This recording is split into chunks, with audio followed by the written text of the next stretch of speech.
Olá, meu nome é Daniela Freixo de Faria e nós vamos falar hoje sobre a família atual, onde a criança é o ponto central.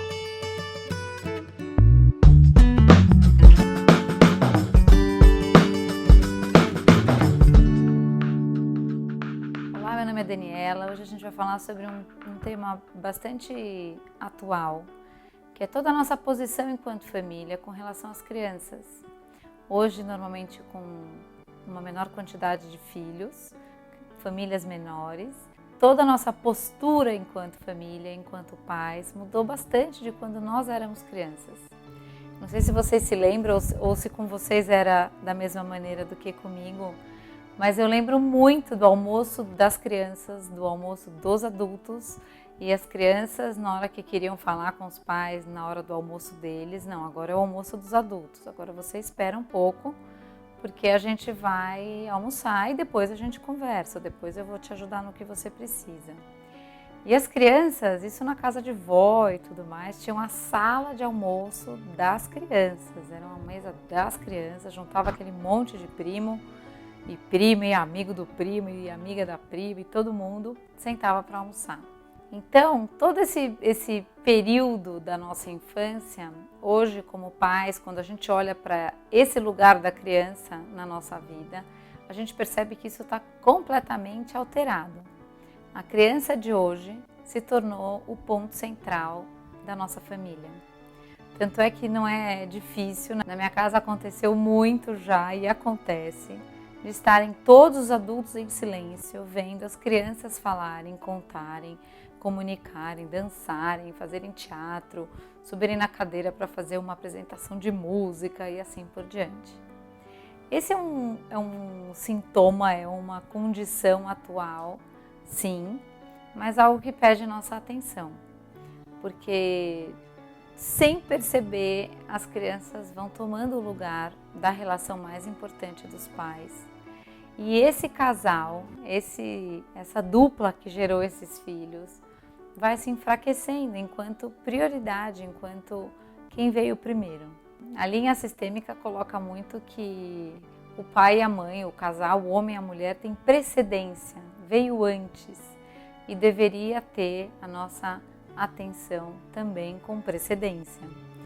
Mas a gente vai sendo arrebatado pelas crianças e por essa nova maneira de se relacionar, e isso vai tomando conta de todo mundo e trazendo alguns efeitos. Talvez essa centralização da criança hoje tenha acontecido por pais e mães trabalhando, por menos tempo com elas, então quando a família se reúne, elas ganham realmente esse lugar. Mas é muito importante que a gente perceba o que mais vem carregado nessa situação.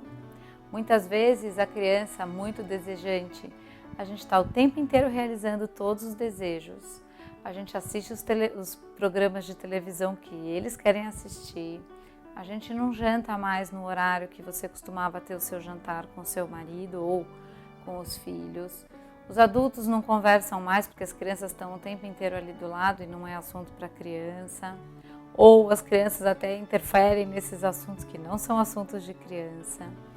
E esse espaço da criança, ele vai sendo meio que tumultuado, quase que tomado, ou pelo mundo adulto, ou o espaço do adulto é invadido e desaparece na presença desse filho, dessa filha.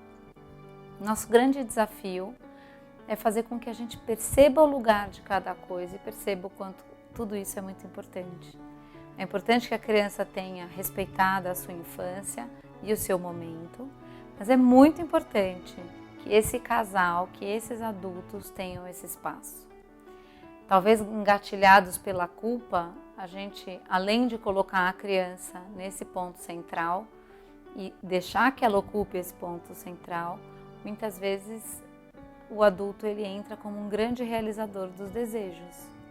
E esse ciclo funcionando a todo vapor, a gente vai para um lugar bastante complicado, porque a criança entende que ela é o centro e além dela perceber que ela é o centro, ela também entende que esses pais estão a serviço da criança.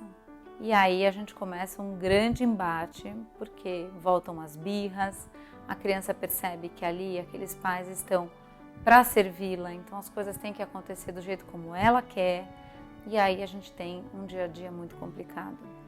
É muito sutil, mas é muito importante que a gente perceba que essa criança é uma criança e que a vida também existe além dela, também existe no mundo dos adultos. Para que a gente não se coloque nessa posição a serviço da criança, para que a gente sempre se coloque a serviço da educação dessa criança, que inclui dizer não, que inclui colocar o horário para dormir, que inclui a hora do jantar e como vai ser isso, que inclui que agora os adultos vão conversar, então você vai brincar um pouquinho ali, daqui a pouco a gente se fala novamente e assim por diante. Esse casal fortalecido e esse casal unido se tornam pais muito mais poderosos e muito mais inteiros para essa missão que é educar um filho. Quando isso não acontece, normalmente algumas alianças aparecem, a mãe está brigando para que o filho coma e de repente o pai fala, já comeu, deixa ele. Ou o pai está dando uma bronca, a mãe fala, pega mais leve, dá um tempo para ele. A gente vai criando esses buracos e esses buracos acontecem de uma maneira em que a criança continua beneficiada e continua o centro do mundo. Sabemos que as crianças passam pela vida e chegam na vida egocêntricas, o que é muito diferente do egoísmo, mas elas se percebem como centro do universo. E o que eu tenho observado é que nesse nosso funcionamento familiar, esse egocentrismo que naturalmente deixava as crianças para seguir para a percepção do outro, para a percepção do amigo, para a percepção de que eu empresto meu brinquedo, o outro também me empresta, para a percepção de que tem que estar bom para o outro também a brincadeira que eu escolhi.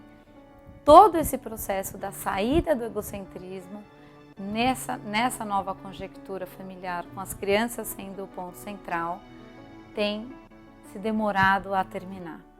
As crianças com 9 anos, com 10 anos, ainda assumem uma postura bastante egocêntrica, provavelmente devido a essa postura familiar de realizar os desejos, de manter essa criança como centro da família, e ela está habituada já com essa questão do egocentrismo a se manter nesse lugar.